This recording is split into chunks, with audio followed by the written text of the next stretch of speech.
Hello everybody! Welcome to Facebook Live Friday. This is Rosalind. I want to wave a big hello from Mexico. Yes, I'm still in Mexico. And this time I have a much better view of the property that I'm staying at. There's a pool you can see in the background, and you can see the beautiful view behind me. Hi Nina!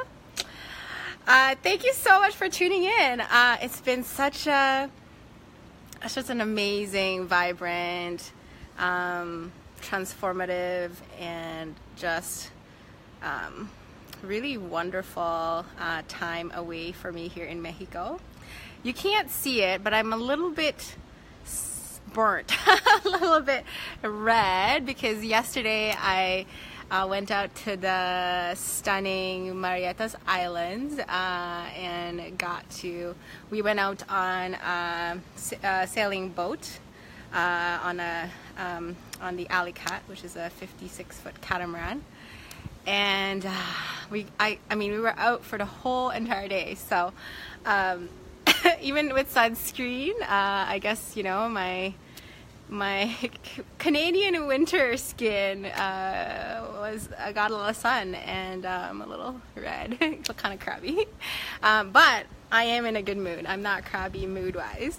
And today's Facebook Live, since it's already the month of March, I don't know where the time flew.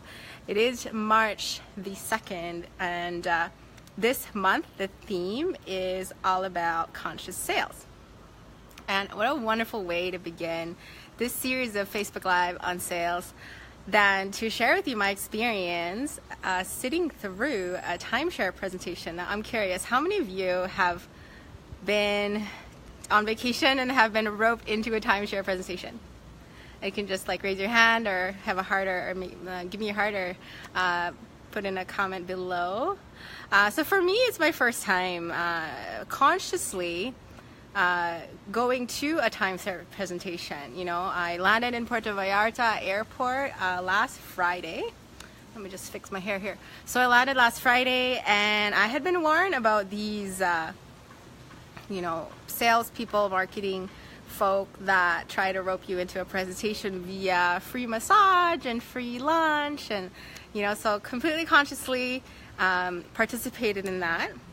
And I want to share what I learned. Now, I'm not going to go too much into what I experienced so much as use it as an opportunity to share what we can all learn from something that is typically seen as sleazy or high pressure sales situation. Okay, so hi Rosalind. So just sharing my experience of sitting through a timeshare presentation and what we can learn from it. Even though, without going into too much detail, yes, it's one of those high pressure, sleazy, underhanded, you can tell they had an agenda type of sales experience. Okay, so here's what I learned, and here's what we can all learn from these guys. They're very good at what they do.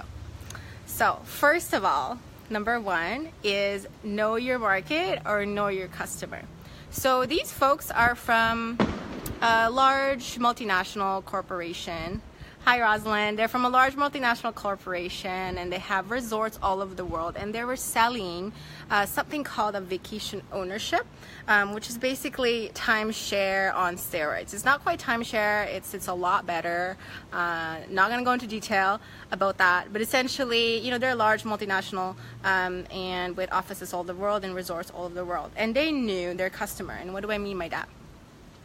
My first encounter at the airport, they instantly profiled me as one of their 2 customers. Pardon me. One of their customers is a single individual between the ages of 30 and 45 that lives in North America, so US or Canada, that has a valid driver's license, valid credit card, and is employed. Their second market, let me switch this because my arm's getting tired. So their second market is essentially an old married couple who's retired or semi-retired, also from North America, possibly with a higher disposable income.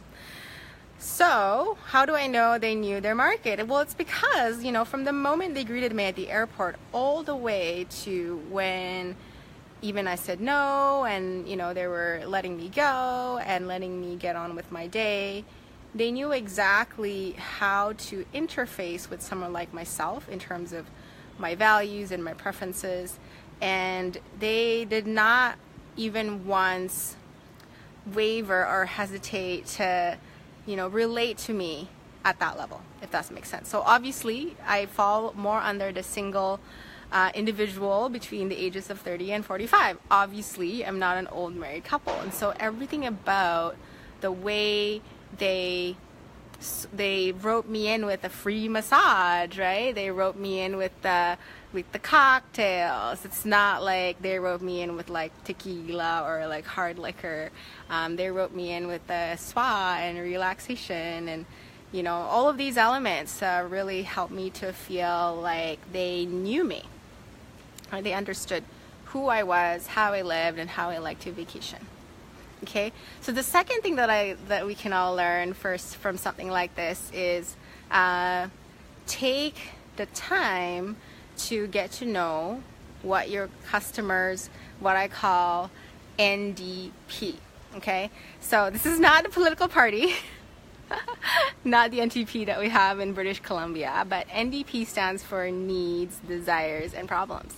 And so how did they do that? Well, my experience was, after I signed up to agree to sit through this 75-minute presentation, and by the way, they were transparent about it, and I asked them pretty transparent questions about what does it involve and what's the catch.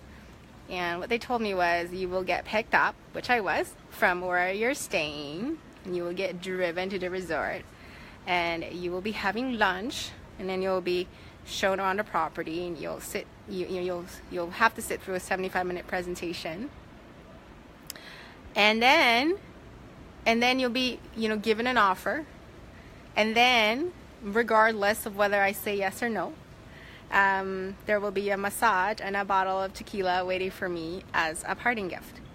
And I went, okay, why not? And interestingly, as I was on the plane, just coming out of a 4.5-hour flight from Vancouver to Mexico. It's not that long, but it felt still, my body felt it. And as I was disembarking on the plane and standing in line, long line of customs and immigration, I was thinking, boy, I could really use a massage. And of course, I get out of the gate, and there was a very charming salesperson offering me a massage, right? So they knew exactly what I needed, which was kind of freaky. Anyways, they greeted me at the front desk of the reception, of the resort rather, the reception desk.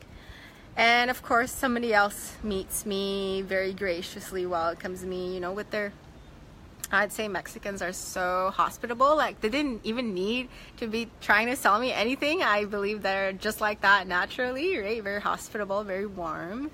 And then I enjoyed a wonderful lunch, during which, this is so interesting because you think, how many of us actually do this?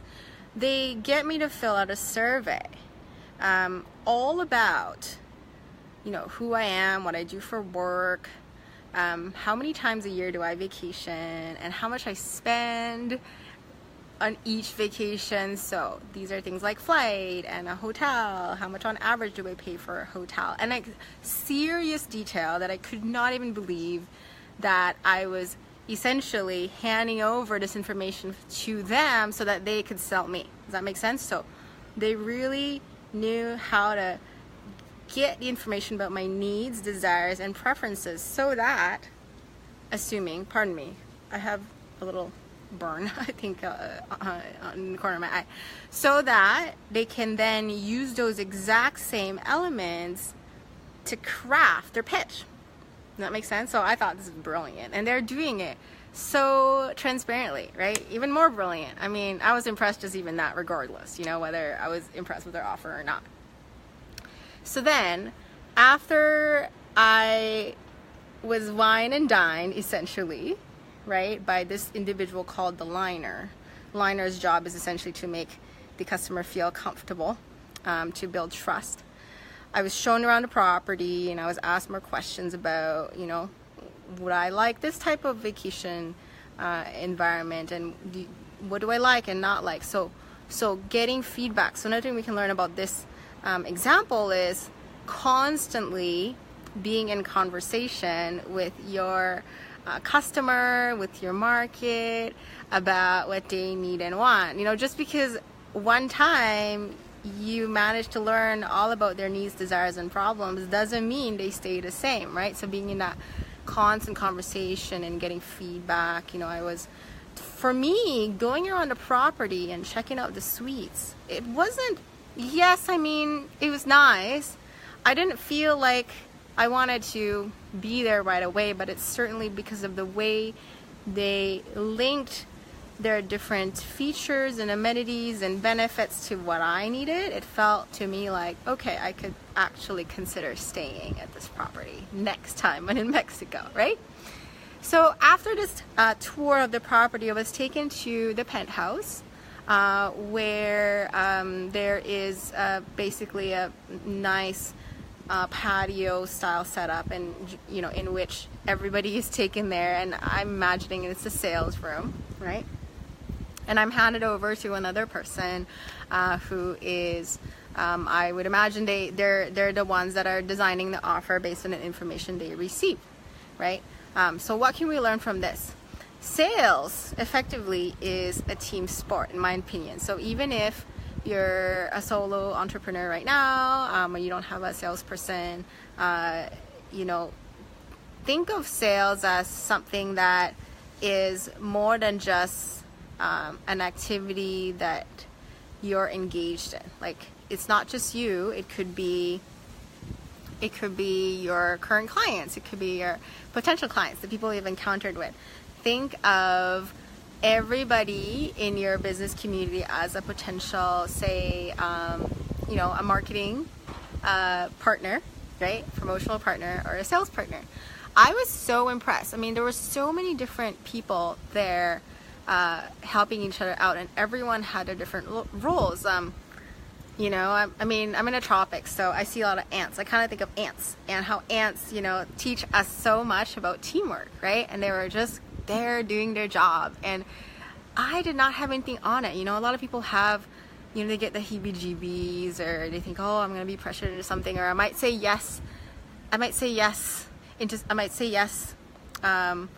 to something that I don't really want to say yes to, and I didn't feel any of that. I was looking around, observing, and going, wow, such teamwork, you know, such dedication, and such sort of thoroughness of the step-by-step, doing what they need to do to get to know the customer, build trust with the customer, to get feedback. How does this feel? Like, do a little pulse check. I'm tapping my pulse, but you can't see.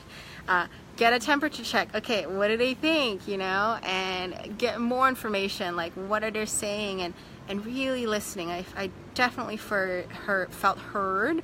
I felt understood. I felt really comfortable saying what I like and don't like, and saying my concerns. Now, obviously, they designed an offer that suited my needs, and I declined the offer because I wasn't in the market for a vacation ownership or a vacation property. But I learned so much being in that environment. I even had an opportunity to ask the salesperson, you know, how does this all work? And he was more than happy to share the process with me, which was awesome. And I felt a true sort of authentic connection with him. Now, here's the thing. It didn't stop there. So just because I said no, they did not give up. All right. So what do I mean by that? So there's the part where I have to sign this piece of paper. Everything's very bureaucratic. So you sign a piece of paper saying you decline the offer, right? You don't sign any contract. But I did say, okay, I decline. And then I get handed over to another person who's, I don't know what their job description is called, but it seems to me their job is to sit me down once more and conduct an exit survey, okay, and find out, okay, how was that? You know, why did you say no? Again, getting feedback, right? I actually forgot to mention that with the offer, they gave me 2 offers. One was a sort of the first offer, and then they gave me another offer. They asked me, well, after my answer was no, they asked me again, so what would work for you, right? Like what numbers would work for you in terms of, you know, the down payment and the you know, the monthly, and you know, and I had to tell them up front, you know, the answer is no. So you're assuming the answer is yes. I have to say, I commend them for their persistence, right? I mean, truly, that really distinguishes a pro from an amateur. So a professional is persistent and takes the time to essentially make sure that they cover all the bases, right? Which is what we're doing. And again, I wasn't offended about it at all. During the exit survey, again, I was honest. This is my experience. And guess what? You might already guess. They tried to sell me on something else. What were they trying to sell me? They tried to sell me on a VIP club membership, which is much, much lower price point.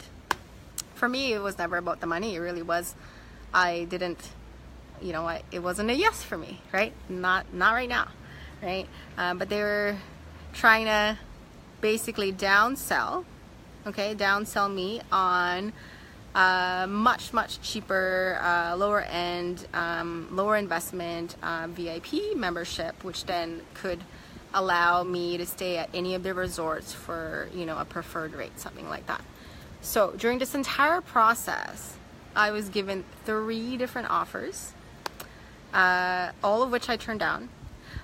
But I have to say, I'm so impressed at their persistence, right? So this is called downselling. They sold me at something at a higher level, $25,000, and then they brought it down to $10,000, and then they brought it down to $3,000.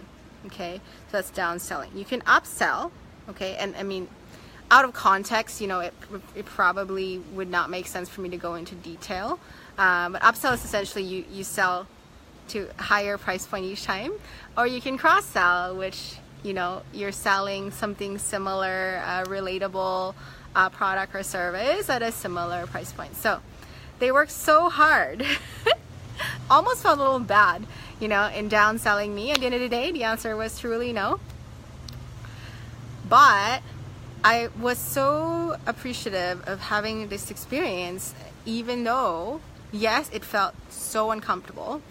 And that's the other piece, is if you're in a sales situation, if you're the salesperson, right, and you're having a conversation with a potential client, it is bound to be uncomfortable. It just is, right? It'll never always be, you know, smooth sailing the entire process, right? And so be prepared to be uncomfortable. But if you truly believe, I swear to God, these people, they believe in their product, right? They stood by it. They believed that it was of value to me, and they were even a little slightly offended that I said no, right? And it was their issue. But I saw how dedicated they were, and I saw how persistent they were, and I saw how much conviction they had, and I thought, wow, you know, we can all learn from that. So much of the time, we may shy away from sales people or sales environments that feel like car sales, you know, sleazy, high pressure, underhanded, maybe covert. But honestly, if you can take the judgment out of it for just a few moments and look at it objectively, there's so much we can learn. So much we can learn. So I hope that you enjoyed my little story and teaching on what we can learn from conventional sales tactics, right? This month, again, the theme is all about conscious sales, and I will be back in Vancouver by the next Facebook Live Friday. On March 19th, I believe it is, there is a live workshop on conscious sales. It's the 5 commitments of conscious sales. Same time, 6 to 9 p.m. at the Conscious CEO office near Science World. And then the very next day, as per usual, March 20th at noontime is a Lunch and Learn webinar companion to that. So for those of you who are local, come on out. And for those of you who are not local, then you can join us on the webinar. I'm curious, I want to hear, what's your number one challenge or number one question when it comes to sales in your business? Type your comment below and I will do my best to actually address those either at the next Facebook Live, or I usually have time to answer questions on the webinar. I usually do a little Q&A. There's time at the end, even if it's 5 minutes. All right, so I am burning up, so I'm gonna end this Facebook Live. I do miss Vancouver. I don't miss the cold, and I'm gonna share with you the view one more time. I hope you can hear the birds. It's so beautiful here, and I'm definitely coming back. It's been a real treat in terms of rest and relaxation, spending time here, and also just I'm doing my own personal work, personal development work here, and so this has been so conducive to time for that. Until next time, remember, I believe in you, and I believe that you can create extraordinary success on your own terms and from the inside out. Bye.